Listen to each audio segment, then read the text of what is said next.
చూస్ country delight, live better. ఇప్పుడే country delight app ని download చేసుకోండి. పొద్దుటూరులో తల్లి లక్ష్మీదేవిని చంపినటువంటి యశ్వంత్ కసాయి కొడుకు ఎవరైతే ఉన్నారో అతని మేనమామతో మనం మాట్లాడాం. అప్పుడు ఆయన చెప్పింది ఏంటంటే అతనికి మానసిక స్థితి బాగలేదని చెబుతూనే దానికి కారణం ఏంటంటే అతను గత కొద్ది రోజులుగా పబ్జీ, ఫ్రీ ఫైర్ లాంటి మొబైల్ గేమ్స్కి అలవాటు పడ్డాడు. ఆ తర్వాతనే అతను ఇలా తయారయ్యాడు అని చెప్తున్నారు. దీనికి సంబంధించి మరింత సమాచారాన్ని మనం ప్రముఖ సైకాలజిస్ట్ వీరేంద్ర గారిని అడిగి తెలుసుకుందాం, ఆయనతో మాట్లాడదాం. ఎందుకంటే ఇలాంటి వాటికి అలవాటు పడినప్పుడు ఇంత దారుణంగా, ఇంత క్రూరంగా బిహేవ్ చేస్తారా?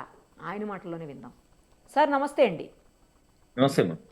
సార్ ఏంటి ఇప్పుడు ఇతను కేవలం ఫ్రీ ఫైర్ తర్వాత పబ్జీ లాంటి గేమ్స్ గత కొన్ని రోజులుగా మొబైల్లోనూ అలాగే ల్యాప్టాప్లోనూ సిస్టంలో అన్నిట్లో ఆడుతున్నాడంట.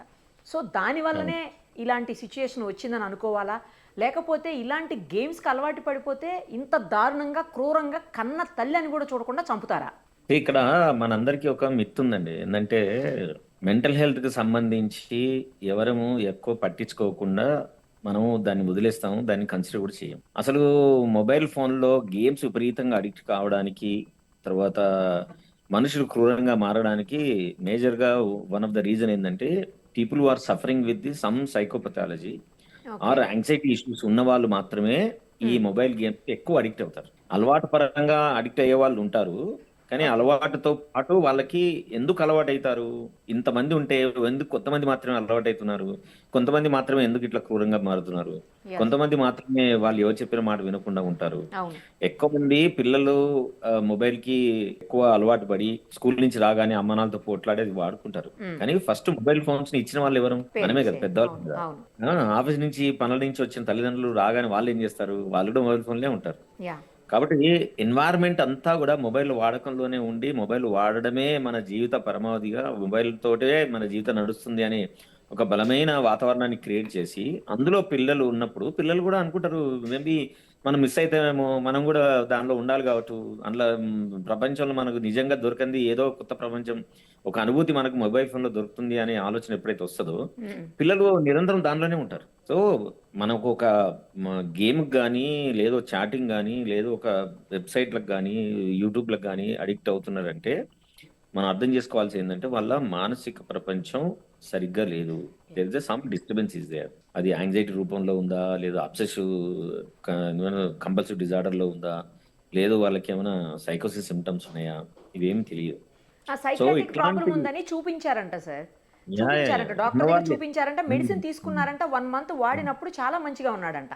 కానీ అతను ఏంటంటే ఈ మెడిసిన్ తోటి సైడ్ ఎఫెక్ట్స్ వచ్చి లావ్ అయిపోతున్నాను అన్న ఉద్దేశంతో ఆపేశాడంట మెడిసిన్. ఆపేసినాక కూడా ఒక 20 days 1 month బాగానే ఉన్నాడంట. ఆ తర్వాత నుంచి ఈ ప్రాబ్లం మళ్ళీ స్టార్ట్ అయింది, మళ్ళీ గేమ్ మొదలు పెట్టాడంట. అదేనండి, ఇప్పుడు సైకాట్రిక్ ప్రాబ్లం ఉన్న తర్వాత తల్లిదండ్రులు చాలా కేర్ ఏం తీసుకోవాలంటే అటు మెడిసిన్ వాడుతున్నప్పుడు ప్యారలల్ గా వాళ్ళకు శారీరక యాక్టివిటీస్ లో కూడా ఇన్వాల్వ్ చేయాలి. ఏదైనా ఒక గేమ్ లో ఇన్వాల్వ్ చేయాలి. ఒక football, volleyball, basketball, shuttle, table tennis, ఏదో ఒకటి ఒక గంట సేపు అన్నా వెళ్ళి ఆడాలి. ఇప్పుడు టాబ్లెట్లు వేసుకుంటే శరీరం పెరుగుతుంది అనేది కొంతమంది మానసిక సమస్యలు ఉన్న వాళ్ళు పర్టికులర్ మెడిసిన్ వేసుకుంటే పెరుగుతుంది, నిజమే. వాళ్ళకి క్రేవింగ్స్ కూడా ఎక్కువ ఉంటాయి. అయితే ఆ మందులు వాడడం అనేది వారం రోజులకు, నెల రోజులకు, 2 నెలలకు కాదు, అది చాలా రోజుల పాటు వాడాలి. వాడి డాక్టర్ దగ్గరికి వెళ్ళి నయం అవుతుంది అనుకున్నప్పుడు డాక్టర్ మెల్లిగా ఆ మెడిసిన్ విత్డ్రా చేస్తారు. ఆ విత్డ్రా చేసే క్రమంలోనే వీళ్ళే డిసిషన్ తీసుకుంటారు. ఇట్లా పిల్లలు తీసుకుంటారు నిజమే, కానీ తల్లిదండ్రులు ఉంటారు కదా, తల్లిదండ్రులు సీరియస్ గా దాన్ని పట్టించుకోవాలా. వాళ్ళు మారం చేస్తారు, నో డౌట్ ఛాలెంజ్ చేస్తారు, కానీ దానికి చాలా రకాలైన పద్ధతులు ఉంటాయి పిల్లలకి ఎట్లా మెడిసిన్ వేయాలనేది. కొందరు నిస్సహాయతలో ఉండి అట్లా వదిలేస్తారు, చివరికి ఇట్లా వాళ్ళే ఆయుధంగా మారి తల్లిదండ్రులను చంపే స్థితికి చేరుకుంటారు. ఇంకో దారుణమైన సంఘటన ఏంటంటే సార్, చంపేసిన తర్వాత ఎంచక్క కూర్చొని పాటలు చూస్తూ, వీడియోలు చూస్తూ, ఫోన్లోను టీవీలోను కూర్చున్నాడంటే వాడు మానసిక స్థాయి ఏంటి, ఎలా ఉన్నాడు అసలు? అదేనండి, ఇప్పుడు ఎవరైనా కానీ ఒక వ్యక్తిని చంపడగలిగాడు అంటేనే దట్ ఈస్ ఇండికేషన్ దట్ వాడికి కొంచెం కూడా మామూలుగా మన మానసిక స్థితి సరిగా లేదు అని అర్థం. ఏ వ్యక్తికి అయినా కానీ తనతో పాటు పెరిగి తనను పెంచిన అమ్మనే కొట్టగలిగే స్టేజ్కి వచ్చిందంటే వాళ్ళు ఏమంటాం దానికి, వాళ్ళు అపథెటిక్ గా అయిపోతారు. అపథెటిక్ అంటే వాళ్ళ పట్ల ఏ రకమైన వాళ్ళకి అలాంటి ఎమోషన్స్ ఏ ఉండవు.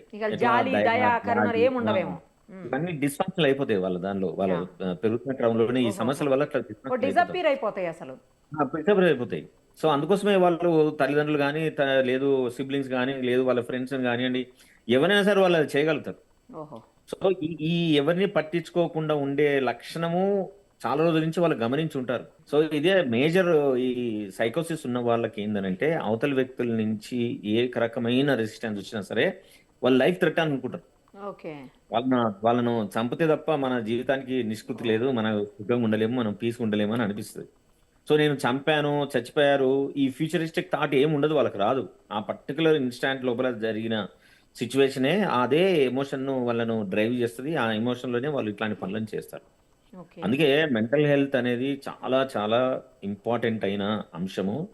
దయచేసి మనం ఇది చూస్తున్న వాళ్ళకు వింటున్న వాళ్ళకు తల్లిదండ్రులకి అలాగే అధ్యాపకులకి తప్పకుండా ప్రతి స్కూల్లో కాలేజీలో ఈ మెంటల్ హెల్త్ సంబంధించిన అవేర్నెస్ సంబంధించిన పనులు మనం చేస్తూ ఉండాలా. అప్పుడు పిల్లలు వాళ్ళు గుర్తించి వాళ్ళకున్న ఎమోషన్స్ని ఎట్లా రెగ్యులేట్ చేసుకోవాలా, ఎట్లా ఛానలైజ్ చేసుకోవాలా అనే ఆలోచన కలిగిస్తే పిల్లలు డెఫినెట్గా బెటర్ అయ్యడానికి అవకాశం ఉంటుంది. ఈ దారుణమైనటువంటి ఫ్రీ ఫైర్ లేకపోతే పబ్జి లాంటి గేమ్స్ ఆడుతూ ఉంటే వాళ్ళ మెంటల్ కండిషన్ కూడా అలాగే తయారైపోతుందా ఏంటి సార్? అవునండి. ఇప్పుడు ఎక్కువ గేమ్స్ లో ఎట్లుంటుందంటే వైలెన్స్ ఎక్కువ ఉంటుంది. So when you are regularly consuming the same content, okay.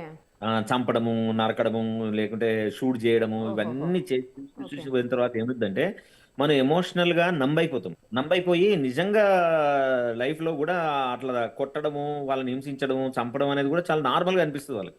ఆ స్థితిలో ఉన్న వాళ్ళు కూడా ఇట్లా ప్రవర్తించడానికి అవకాశం ఉంటుంది. ఎమోషనల్ నంబ్ నంబైపోతారా? ఓకే. ఓకే. నంబైపోతారు. ఇంకేం అర్థం కాదు వాళ్ళకి. వాళ్ళకేం అర్థం కాదు, అది వాళ్ళకి బాధను కలిగదు. వాళ్ళకి కొట్టాము, రక్తం వస్తుంది, ఇది చేస్తున్నారు, వాళ్ళు అరుస్తుంటారు, ఓ. కానీ వాళ్ళు ఏమాత్రం కూడా దాని పట్ల స్పందన ఉండదు. ఓహో. ఓకే. ఆ, పెద్దగా ఫీలింగ్స్ ఉండవేమో ఇక. ఉండదు, ఎమోషనల్ ఉండదు. మొత్తం ఫీలింగ్స్ అనే ఉండవు. ఉండవు. వాళ్ళకు ఉండేది ఒకటి విపరీతమైన కోపం. వాళ్ళు అనుకున్న పని చేయాలి, అది చేస్తేనే వాళ్ళకి they feel that they are safe.